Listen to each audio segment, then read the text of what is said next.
All right, let's dive straight into this explainer. Today, we're going on a seriously fascinating journey, starting from how media constructs our reality on a massive societal level, all the way down to how it gets inside our heads and shapes our personal psychology. Now, if you're prepping for a test on media psychology or sociology, you're in the right place. Understanding how these giant, macro-level concepts connect directly to our deeply individual behaviors is absolutely vital. So, let's get into it. Here is our game plan for today. We'll start with constructing our media reality, then look at theories of media regulation, followed by media's cultural impact. After that, we'll zoom way in on the psychology of parasocial relationships and wrap up with fandoms and extreme celebrity worship. But before we can understand the psychology, we kind of need to see how we got here. Just look at this incredible timeline. Our ways of communicating have accelerated at a mind-boggling pace. Back in the 2nd century, a Greek guy named Diogenes was literally carving his thoughts into stone walls to reach people. Then, 1,500 years later, boom, the Gutenberg press. Then newspapers in the 17th century, the phone in 1876, TVs taking over living rooms in the 50s, and suddenly the internet in 1990. I mean, we've gone from chiseling rocks in a town square to billions of us silently swiping on glowing rectangles in the dark. That rapid shift, it completely rewired how humans process information. Which brings us to part 1, constructing our media reality. We're going to see how the media doesn't just hold up a mirror to our world, it actually builds it. Think of it through these 2 foundational theories. First, social constructionism tells us there isn't just one single objective reality out there. Instead, reality is built together through language. For instance, if a news article calls a crime a murder versus an honor killing, that creates 2 entirely different meanings and effectively 2 different realities for the person reading it. Then you have symbolic interactionism, which is all about shared symbols. There's this classic study on how the media blew a minor rivalry between 2 youth groups, the rockers and the mods, completely out of proportion. By hyping up symbols like leather jackets and throwing around words like riot, the media manufactured a moral panic. They turned these kids into folk devils, basically a socially defined threat. The media wasn't just reporting the news, they were constructing the public's reaction from the ground up. Now this is where it gets a little mind-bending. Enter Jean Baudrillard and his postmodern concept of simulacra and hyperreality. This is what happens when representations of things don't even have an original anymore, yet they become our reality. The best way to picture this? Disneyland. Baudrillard argued that Disneyland is a simulation so totally immersive that it actually dictates what we expect from the real world. It gives us this fake, hyper-real fantasy that tricks us into believing the messy world outside the park gates is the real one. But actually, our everyday reality has already been entirely replaced by media-generated simulacra. The simulation becomes more real than reality itself, which is kind of wild if you really think about it. Okay, so moving to part 2, theories of media regulation. If our reality is constructed and hyper-real, how does that actually happen behind the scenes? Picture an actual gate. Out of the millions of events happening globally every single minute, the gatekeeping hypothesis says we only see what makes it through. A journalist or an editor is standing at that gate deciding what counts as newsworthy. And here's the kicker. If they decide not to let a story through, for the general public, it basically doesn't exist. It's not part of our constructed reality. This is the main engine driving everything we just talked about. But who actually tells those gatekeepers what to do?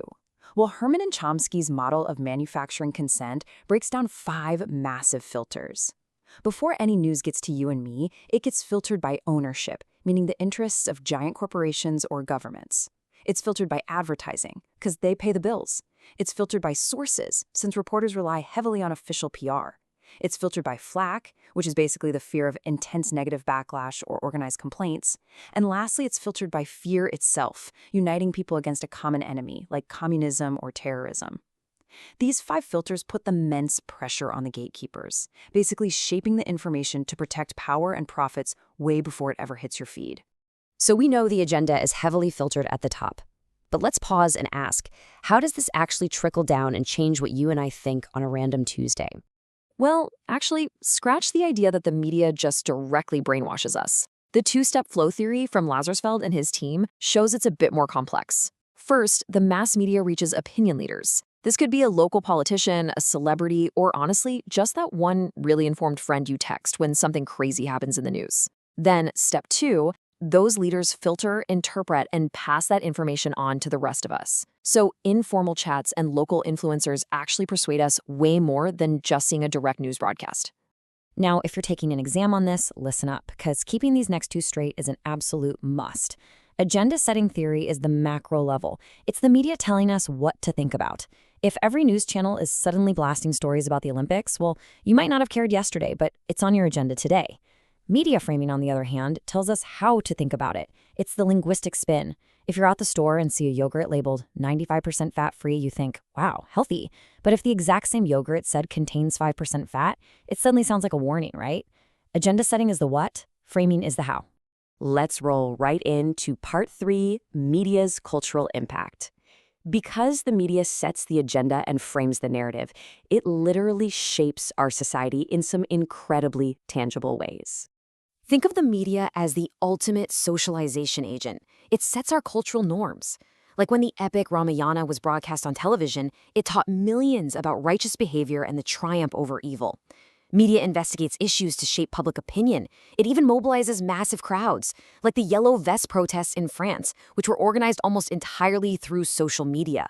And for sure, one of its biggest impacts is driving consumer culture, constantly bombarding us, especially younger people, with the idea that buying more stuff is the direct path to happiness.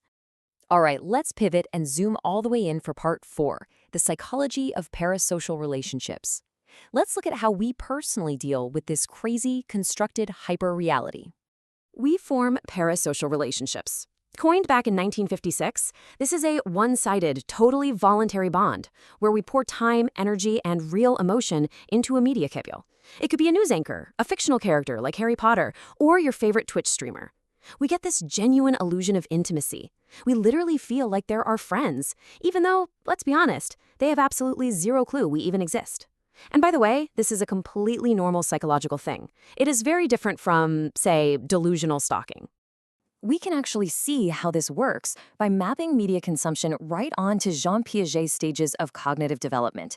It's fascinating.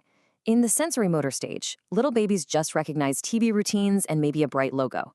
Move up to the pre-operational stage, and kids form super intense attachments, but they can't quite separate fantasy from reality yet, like they fully believe Peppa Pig is a real living entity. By the concrete stage, kids start feeling real empathy for characters. And finally, in the form of operational stage, teenagers use these parasocial bonds to help figure out their own abstract identities, maybe looking to a celebrity as a virtual mentor. But these relationships are a huge double-edged sword. On the plus side, they're an amazing social glue. You can meet a total stranger, find out you both love the same show, and instantly have something to bond over. There's also the parasocial contact hypothesis, which is this great idea that watching diverse characters on screen can actually reduce real-world prejudice. But the negatives are very real. Ever felt genuinely heartbroken when a TV show ends or a favorite character gets killed off? That's a parasocial breakup, and it causes real psychological grief. Plus, constantly looking at hypermuscular heroes or heavily filtered influencers can absolutely wreck our body image, and overly identifying with violent characters can sometimes provoke aggression. Which leads us perfectly into our 5th and final section, fandoms and extreme celebrity worship. What happens when these one-sided relationships get cranked up to an 11 in the digital age? There is a massive, incredibly important line here. On one side, you have media fandom. This is healthy. It's the communal joy of finding your people. Whether you're dressing up for Comic-Con or spamming the chat with support for a gamer overcoming a boss fight, it gives people a real, authentic sense of belonging. But on the other side, extreme celebrity worshiping. This is where it gets dangerous and pathological. This happens when the parasocial bond completely replaces actual real-world human interaction. It turns into this intense mental obsession, where the person might actually become delusional, fully believing they have a two-way, reciprocal relationship with a famous person who doesn't know them. So, to wrap up this explainer, I want to leave you with one final, slightly provocative thought about what it means to be human today. We've just seen how media completely shapes our culture, how invisible gatekeepers construct the very reality we perceive, and how easily we form deep emotional bonds with simulacra, people and characters who aren't even really there. So, in a hyper-connected world built entirely on simulations, who are you truly connecting with? Thanks so much for joining me for this explainer, and remember to always keep questioning the reality on your screens.